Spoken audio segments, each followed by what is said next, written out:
Howdy y'all, welcome back to the channel. We just hit 23,000 subscribers recently, and first and foremost I wanted to say thank you for that. And in today's video we're going to be diving into some bell towers from before the year 1900. These are known as belfries. In the over 80 or so hours of video content that I've made so far addressing different topics about the old world, one theme that we see in nearly every single video is the concept of a bell tower. Now, in some old world cities, we can call them cathedrals, and as we go into indigenous cultures, we have different structures, different mounds, different things that represent this sort of meeting center within these cities. However, what I want to focus on today, what led me to this research right now, I was looking into the largest bell towers to have existed throughout time. And when I got into some of these, I found some that were absolutely fascinating. We're going to focus on bell towers referred to as belfries that existed in both France and Belgium. Usually, when we lose these belfry towers throughout time, we have the usual things being blamed, like fire, or there was a siege, and even natural disasters. What I found to be uncanny in this narrative is the sheer amount of bell towers that occurred in Europe in the medieval time period and a little bit right after that. We're talking about thousands upon thousands of bell towers, all of significant height and significant importance, with the communities around them seemingly being built there because of these specific bell towers, these belfries. Now, some may argue life was controlled by the religious pursuits during this time period, and for the most part, you would be right according to the current narrative. Although I would disagree on the behalf of some of these belfries, especially the ones that we see in France, because according to the historical records, all of the 56 different belfry towers that we're going to be looking at in today's video are going to be belfry towers that occurred in both France and Belgium, and they had nothing to do with any religious or feudal sect, meaning they had nothing to do with a king or a queen or any sort of religious order. These, in general, were said to be built for the community, by the community. These were the town halls. These were the centers of the city. This is where you would go to conduct your business with the government, but not a government that was controlled by a king or a queen. This is the real initial phase in societies throughout the world where we began to see the concept of civil liberties and things like that, and they were being basically performed in these belfry towers. Essentially, these massive towers, they were said to be built in what is today France and Belgium, mainly in the ancient kingdom of Flanders and the lands that were ruled by the House of Burgundy, respectively. I'll leave a link down below for you to check out more information on each of these towers specifically. But as we scroll through some of these images of these belfries, one thing becomes abundantly clear, and that is that these towers are really similar to all the other old world towers, old world bell towers, old world clock towers, old world structures that we find worldwide. Right off the bat, these specific belfries in this video reminded me of the ancient towers of both Ireland and Scotland. Now, what baffles me about the French and Belgian belfries, and this is where I believe we can see some glaring holes in this narrative, we are told that these belfries are not of a religious build at all, even though some of them were later converted into cathedrals. They began as belfries with no religious sect, meaning, according to this list, these belfries were all civic buildings, not buildings of feudal or religious importance at all. There was never a king to basically order the construction of these towers. These are said to have been done by the people for the people. Essentially, these beautiful, complicated, Antiquitech-topped ancient towers are actually some of the earliest remaining, tallest, and most unique community buildings that were ever constructed in Europe. And as the name belfry implies, every single one of these belfry towers contained an intricately designed set of bells usually at least 12 bells, and upwards of 72 or more bells would be equipped in any single one of these given belfry towers. Harmonious frequencies aside, one can imagine just how miraculous a ringing of these bells must have been in, let's say, for example, the early 1300s. With everything that we see depicted in medieval art, these belfries many times appeared to act as the center of the community. They were locations for gatherings, and even locations to build defense, even though we are told originally that these specific belfries were never meant to be used in battle or for any sort of defensive purposes. So what was the exact purpose? Now, diving deeper into these intricate and protected belfries of France and Belgium, I also found myself in marvel of their overall design. True, the current narrative will tell us that nearly all of these belfries were at some point destroyed, either by things like accidental fire or by siege, and they were later rebuilt. And yet when we view them in modern times, they still appear to have much of their original glory still intact.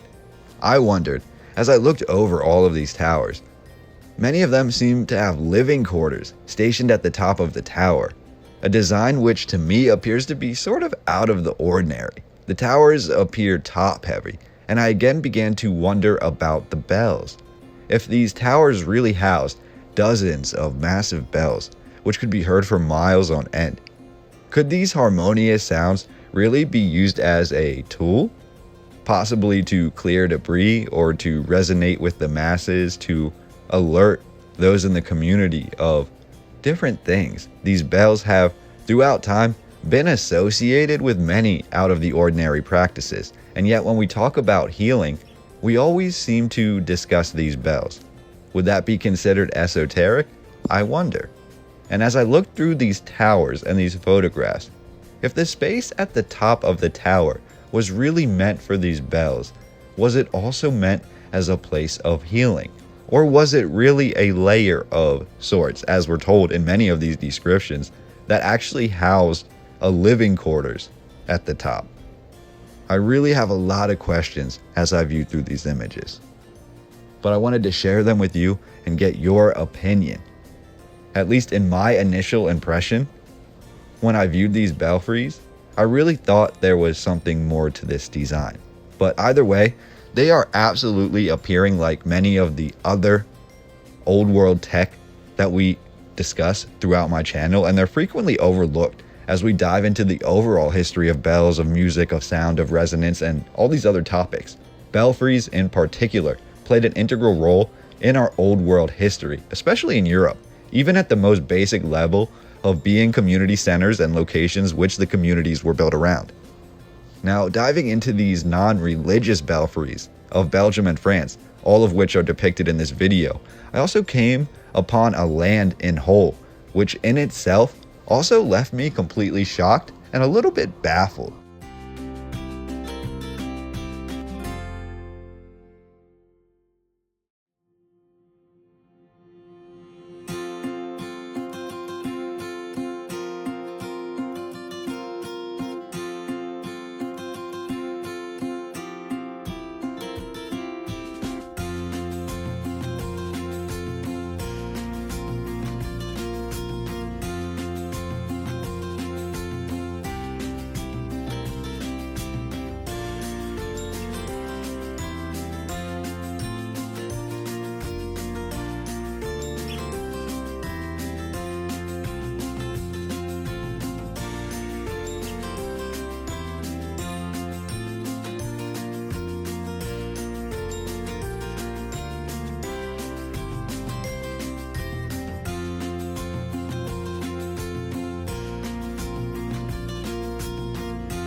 I know that we love, and I love personally with all my heart, talking about the old world with you. I love looking at these oldest photographs of these cities, which I've never seen before doing this research. I love uncovering the history and peeling back layer after layer of these photographs, going as far back into the history as we possibly can to view all of the possible evidence.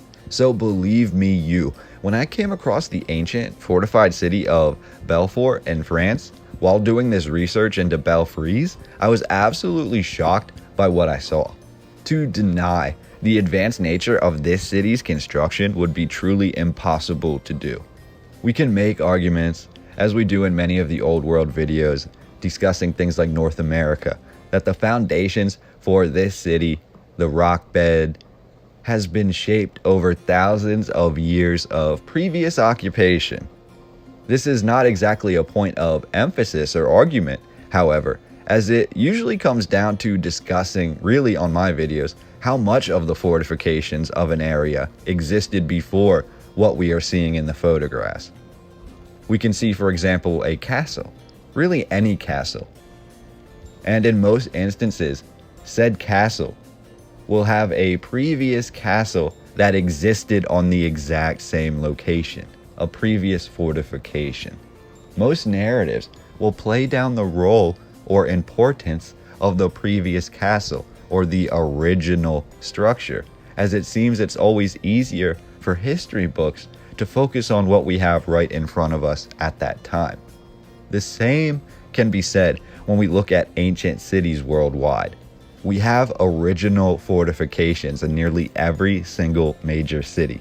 The very foundations which shaped the city, being said to often date back thousands of years earlier than the images and the buildings that we see today. Yet in most of these cases of major cities, we are told that the previous owners, the previous inhabitants, simply made earthworks and small camps, and they never really give the full glory to these original indigenous inhabitants of these areas. It could be Europe, it could be America, it could be Africa, it could be anywhere. We continually see the history of the earliest inhabitants being considered rudimentary when compared to modern structures found in those areas.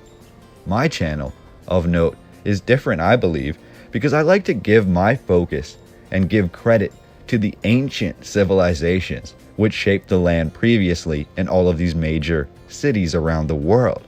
I believe many times there's far more than meets the eye right below the surface, and whatever the last cataclysm was, whether you consider it to be the last mini ice age or something possibly more nefarious and not discussed, we can almost always see indications that the previous civilizations in these major cities were thriving all around the world up until and roughly before the time period of photography. Now, tying that back into Belfort in France, words cannot express to you what I believe I am seeing here. We have literally hundreds of feet of construction directly into the earth, above the earth, passageways below the earth, rolling hills cut by man directly into rock faces, mounds of earth set to look natural, but underneath are fortifications. There are walls running beneath the earth throughout this entire city, yet they also surround the city as well. I could go on and on here, but realistically, even the modern day photographs will leave a lot for you to question. I believe one of our missing links between early history and modern history is this ancient French town of Belfort. Now please, look through these images with me, and feel free to pause them at any time and let me know what stands out to you in the comments down below. And I'm going to give you briefly what the current narrative tells us about Belfort. As the current narrative tells us, Belfort has been a fortified city since the Middle Ages and possibly earlier. The first castle of Belfort on record was founded in roughly the year of 1226. This narrative says the castle was absolutely immense, even at this time, and it was nearly impenetrable. Yet they don't give us any exact details. This narrative just states that the castle survived 7 siege attempts. After the 7th successful defense, the castle was then converted into a star fort city by Vauban, and it survived another siege and destruction attempt in the year of 1815. This is where, for me, the history becomes a bit more worthy of some digging, because we are told that Belfort was so very large, and it could seemingly never lose in battle. It could never be penetrated, and yet it was expanded or converted into a star fort between the 1700s and the 1800s, and at this point, it was one of the most important strategic points to the French army. Yet, at this same time, we are also told that France suffered an embarrassing defeat at the hands of Prussia during the Franco-Prussian War. After this defeat to Prussia, France and the castle, its fortifications at Belfort, were expanded once again, and this time it was expanded to include all of the complicated earthworks and underground passages and all of those things that we see and discuss today. So essentially, we have 3 to 4 main builds that occurred here in the ancient city of Belfort, France, according to the current narrative. We have the ancient fortified city, with little to no detail written about it, yet it was simply massive and impenetrable.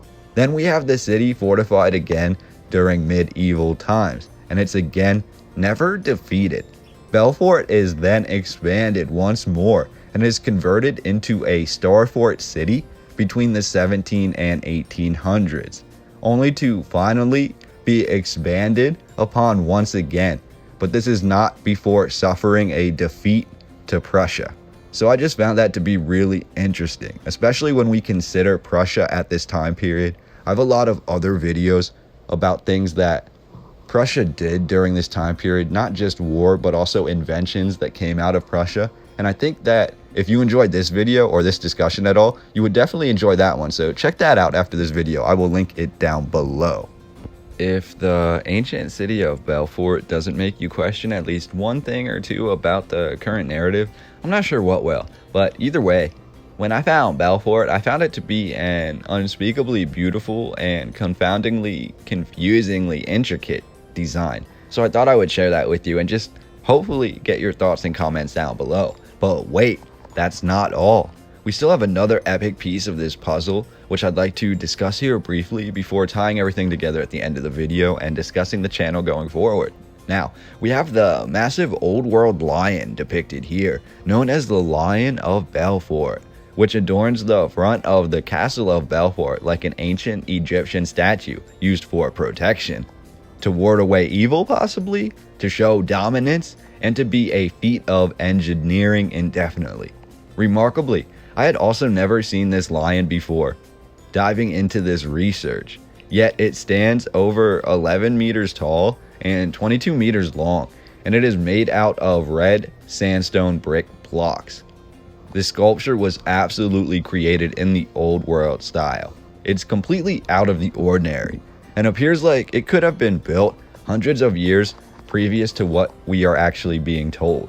Now, we are told the Lion of Belfort was overseen by Frederick Auguste Bartholdi, the same sculptor who designed the Statue of Liberty in America. According to this narrative, the lion had its blocks cut, carved, and shipped to the castle of Belfort, where it was meticulously constructed beneath the castle, only to be revealed when completed in the year of 1880.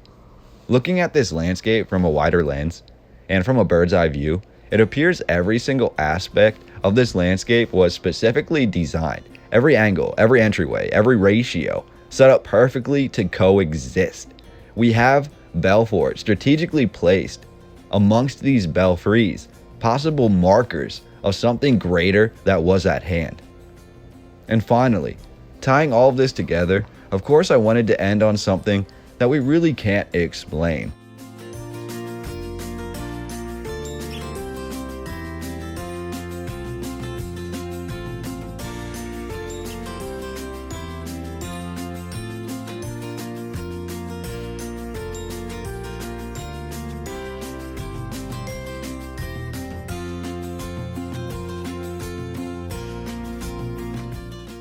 And that is the original belfry of both France and Belgium. This is the one that really dwarfed all other belfries according to the mainstream narrative history. However, this specific belfry does not have a lot that is written about it. The reason I've included it here is because it seems to be the originator of the importance of belfries in this area, and it's just so absolutely massive in the artistic depiction that we have, and so detailed that one can only imagine that this depiction be accurate.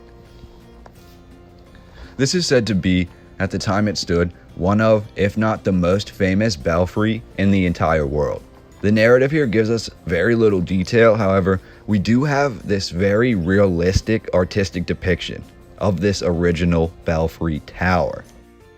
This was known as the Belfry of Brussels. Now, the tower has no official construction date that's given. However, it is noted in this narrative that the original Belfry of Brussels collapsed on July 25th of 1714. From my personal estimates, we see that the front door being shown here is roughly 5 times taller than the human that is standing right next to it. So if we round down on that human's height, let's say give them about 5 foot in height, that will put the front door of this Belfry of Brussels at about 25 feet tall.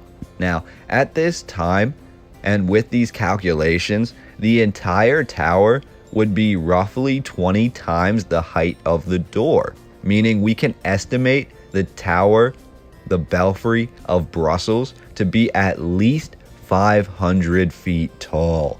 Quite an accomplishment for this time period before the year of 1714. But diving into this even further, based off of this specific drawing, we can also notice that the bells and the clock of this belfry tower are also absolutely massive. This clock face would be roughly 50 feet tall using the door as our measurement parameter. We can also then locate the bells upon the top of this belfry tower, which they themselves must be anywhere from 10 to 25 feet tall.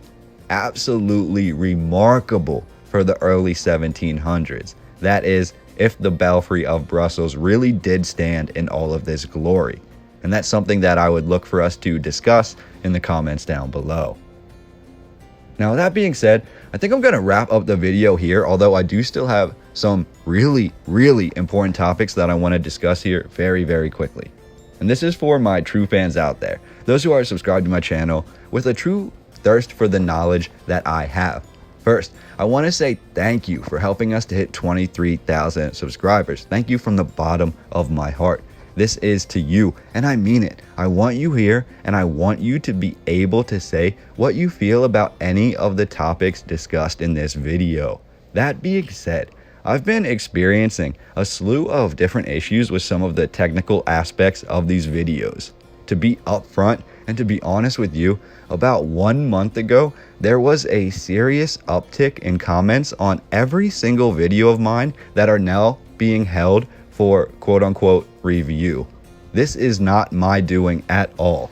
I just wanted to show you here a little bit of what I'm seeing when I log into the studio application. There's literally hundreds of comments here which are not actually being displayed on the videos, and I really don't have any option at all to allow them to be posted. Usually there is an option here where I could click the little check mark here and that would post your comment to the channel, but for some reason there's hundreds and hundreds of these comments that I simply cannot interact with. I cannot post them on the channel. I'm able to read them, but other than that I can't do anything with them. So I don't want anyone on this channel to feel as though they're being ignored, because I would never do that, and I would never hide your comments. I appreciate and I value everything you have to say. So I just wanted to say that first and foremost. I don't know why that's going on, but that's just one of the issues. Now, recently, you may have also noticed that the audio in some of my older videos has been cut or altered. This is also not my doing.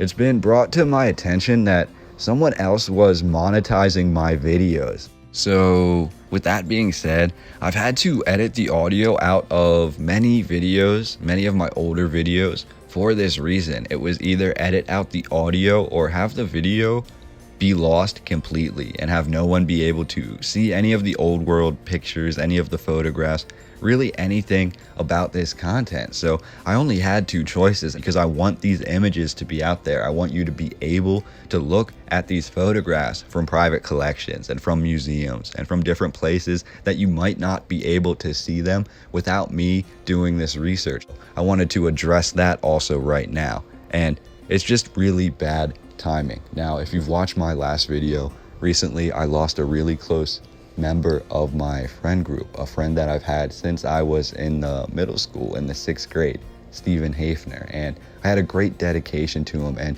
you've given me such an emotional outpouring, such support in the comment section of the last video, and such love from everyone on the channel. And I just want to say from the bottom of my heart, I really appreciate that, and it really means the world to me. And I'm not exactly sure if it's just coincidence with everything going on, but right after I made that video announcing what had happened to Steven and just, putting out some good prayers and some good vibes for his family, after that, my channel was basically attacked. And since then, nearly every single one of my videos has been affected by this. If you love this channel and you love old world history and you want to continue growing with me, the best thing you can do is reach out to me on these different formats and these different platforms here. I want you to have a way to speak to me directly, and I also want to give you a way to really have your voice be heard. So this gives you that option here. Now, that being said,